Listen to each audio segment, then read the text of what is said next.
بسم الله الرحمن الرحيم، على بركة الله توكلنا. ما تنساش تصلي على النبي عليه أفضل الصلاة والسلام.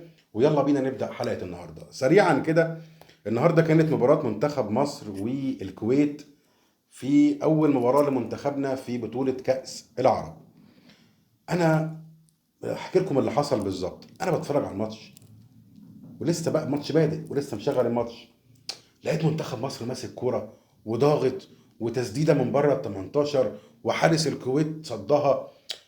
ولقيت منتخبنا ماسك كوره ولمسه ولعبه وضاغطين منتخب الكويت. قلت بس اروح اعمل لي كوبايه شاي وطبق فشار واقعد بقى اتفرج على منتخب مصر واستمتع.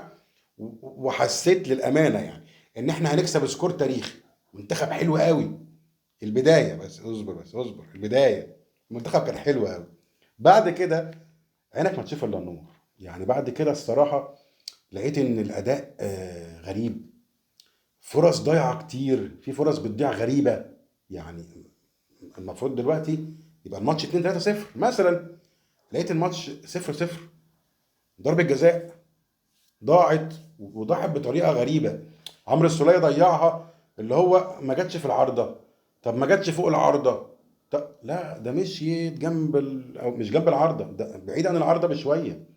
اللي هو وحارس المرمى عمال يعمل لي كده، اللي هو انت عملت ايه؟ عمرو السوليه طلعها بره اصلا، انت ما عملتش حاجه. ف...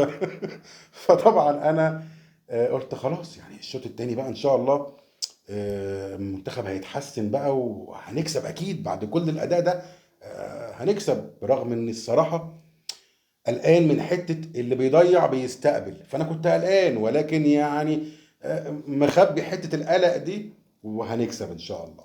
هوب، الشوط التاني بدأ وبتفرج على المباراة والتك تك وفرص برضه بتضيع ومش عارف ايه، ولقيت لك منتخب الكويت كرة ركنية جون. اللي هو يعني احنا ماسكين الماتش ده كله والاداء ده وفرص ضايعة غريبة ومحمد شريف. على ذكر محمد شريف، يعني هو محمد شريف ماله؟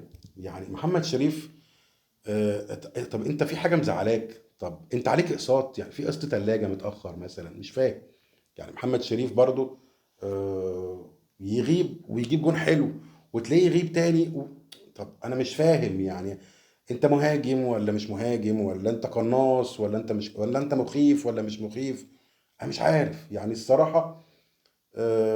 لا يعني انا حسيت شوية بمروان حمدي لما نزل، ما حسيتش بشريف. محمد شريف وهو خارج كان متنرفز وكان متضايق وهو بيكلم كابتن حلمي طولان.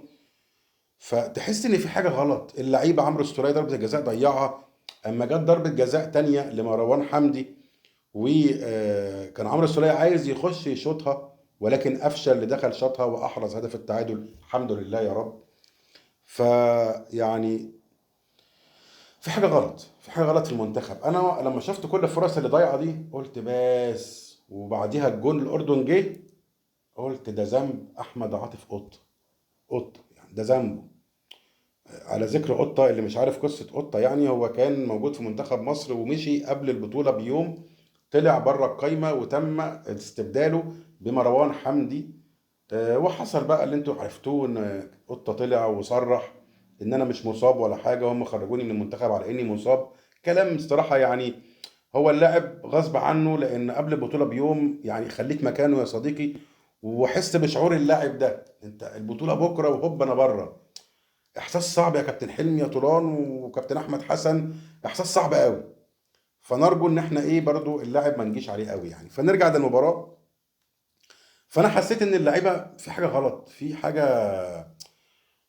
النني برضو ما فيش، مش عارف النني بيعمل ايه. اسلام عيسى الى حد ما عمال يعمل حركات، ولكن في فرصه جات له ضيعها بطريقه غريبه جدا برضو. فلا يعني نتمنى ان شاء الله المباريات القادمه منتخبنا يتحسن ان شاء الله. طيب نروح بقى للنادي الاهلي. معانا اخبار النادي الاهلي. طبعا ان الاهلي كان امام عاشور كان ادم وطني اللي هو الوكيل بتاعه، هو واحمد يحيى اعتقد. فكان طلع ادم وطني صرح ان امام عاشور جاي له عروض بقيمه 10 مليون دولار، او جاي له عرض بقيمه 10 مليون دولار من امريكا. فالنادي الاهلي تواصل مع امام، او تواصل مع وكيل امام، وقال له والله اللي احنا بنسمعه ده لو فعلا في عرض جاي لامام ب 10 مليون دولار، هاتوا لنا العرض لحد النادي الاهلي، ولو امام رغبته انه يمشي يتفضل يمشي. شكرا. ما تقعدوش بقى تقولوا اصل جاي له مش جاي له. يا باشا جاي لك عرض، تعالى بيه وورينا العرض واتفضل مع الف سلامه. ده اللي قاله النادي الاهلي لامام عاشور. ولكن امام عاشور بدا ان هو ايه، يعني يهدي الريتم شويه كده، ويحاول ان هو يمشي الامور وبنسبه كبيره يعني امام هيبقى موجود مع الاهلي. وامام اصلا باقي في عقده سنتين اعتقد، فلسه امام موجود معانا. فاحنا بنتكلم بدري قوي عن التجديد. ولكن اللي بيعمله الاهلي ده هو في وجهه نظري هو ده الصح. اي لاعب انت عايز تكمل مع الاهلي اهلا وسهلا بيك، عايز تمشي او تروح اي نادي تاني هات يا باشا عرض وتفضل، ربنا يكرمك ويكرمنا عادي جدا. هو ده النادي الاهلي. طيب ده موضوع امام عاشور. سريعا كده في كمان ان باك شمال مغربي كنت كلمت حضراتكم عليه لو تفتكروا من 4 5 حلقات كده. كنت قلت لكم ان في باك شمال حلو قوي ولعب مع منتخب المغرب للناشئين في بطولة كأس العالم للناشئين او للشباب. اسمه يوسف بالعمري. الاهلي بنسبة كبيرة، خدها بقى مني يا باشا، الاهلي بنسبة كبيرة خلص في يوسف بالعمري. نقول مبروك، نقول مبروك. بس عايز اقول لك على حاجة، في تفصيلة صغيرة قوي موقفة الدنيا، فنصبر شوية على مبروك. ايه بقى هي؟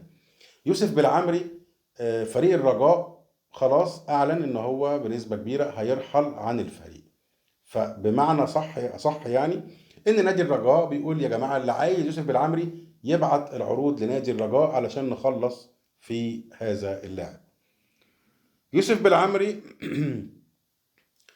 عايز يأجل موضوع التفاوض او الانتقال من الرجاء للاهلي او ايا كان هيروح فين، ليه بعد افريقيا. ليه؟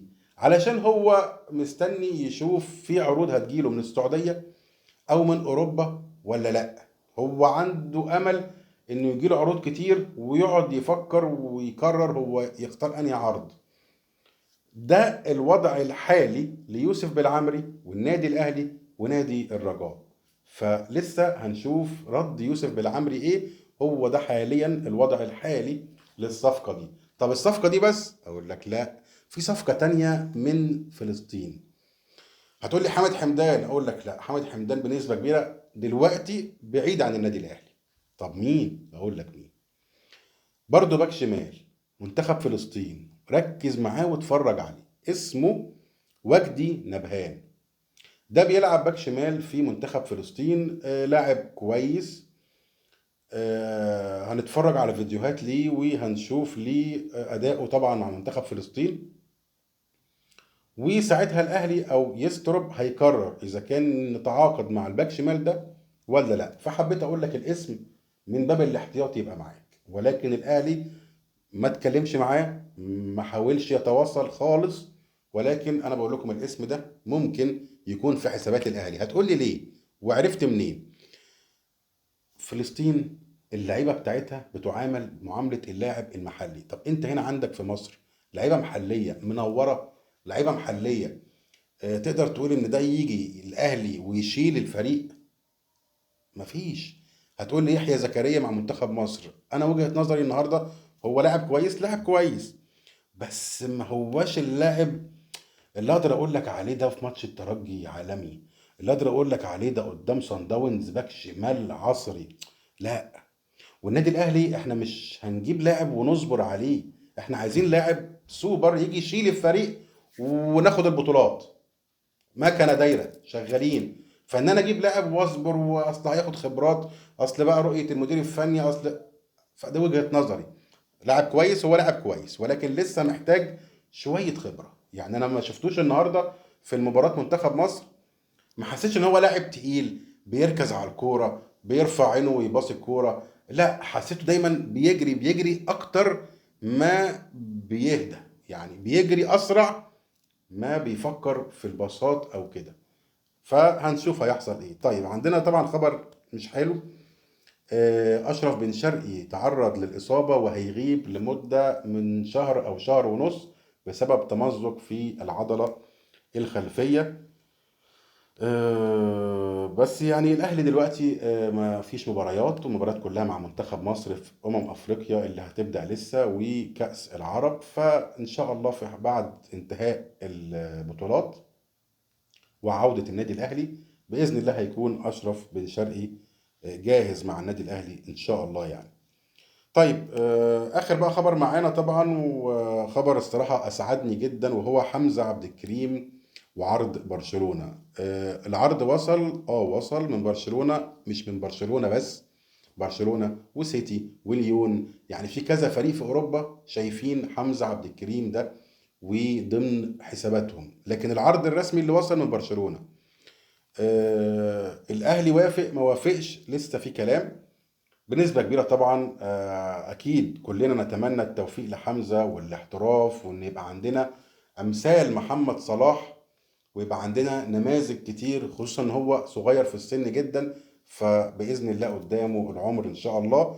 ولكن العرض اللي جاي مفهوش قيمة مادية لشراء اللاعب، ولكن تقدر تقول مش معايشة، ولكن اللاعب هناخده من عند الأهلي وهنقعد إيه ندربه، ولما يشارك ولما يحرز اهداف ولما مش عارف ايه نبدأ نبعت للاهلي فلوس بونص مقابل المساهمات بتاعه حمزة عبد الكريم. وهنا النادي الاهلي رد ان هو عايز، ما ينفعش، لازم يكون في اي قيمة مادية. الاهلي مش طالب مبلغ كبير، الاهلي مسهل الدنيا لحمزة عبد الكريم في حالة ان رغبة اللاعب انه يحترف. وطبعا اكيد رغبته انه يحترف، مين يجي له عرض برشلونة ويرفض؟ يعني مين يا جماعة؟ مين؟ ده برشلونة يا باشا. فدي كده اخبارنا، ودي كده حلقتنا. ما تنسوش تصلوا على النبي، تعملوا لايك واشتراك. اشوفكم دايما بافضل صحة وافضل حال. شكرا ليكم. سلام عليكم.